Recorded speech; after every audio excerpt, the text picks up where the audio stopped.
Good day sir, I'm Charles Danhamlag from BCMT3 Canopus, and this is my video explanation about the importance of ECDIS for safety navigation. First, we tackle the ECDIS. ECDIS is Electronic Chart Display and Information System. What is ECDIS?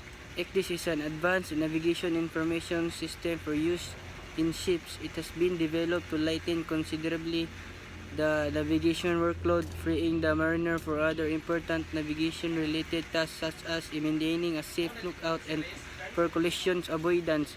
It is real-time decision aid which provides the navigator with accurate and reliable information movements in relation to charted navigational features.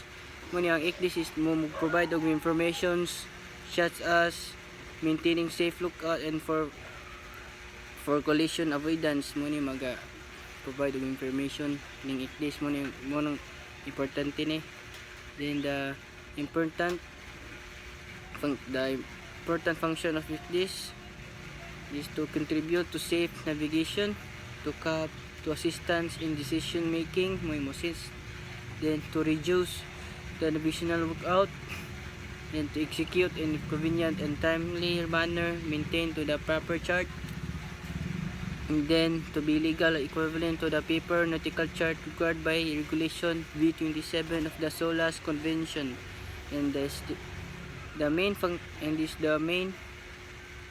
of ECDIS navigation is to determine the position and course of the ship, execution of course alternation, and monitoring constantly, checking information from instrument displays and environment in order to protect irregularities.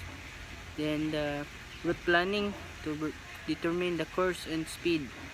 Then the route monitoring mo ni mag-determine sa continue sa surveillance of the ship sailing in relation to the pre-planned and actual conditions.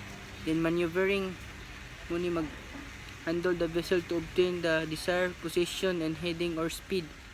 Then docking, maneuvering the vessel alongside berth. Then money, and that's all sir, thank you.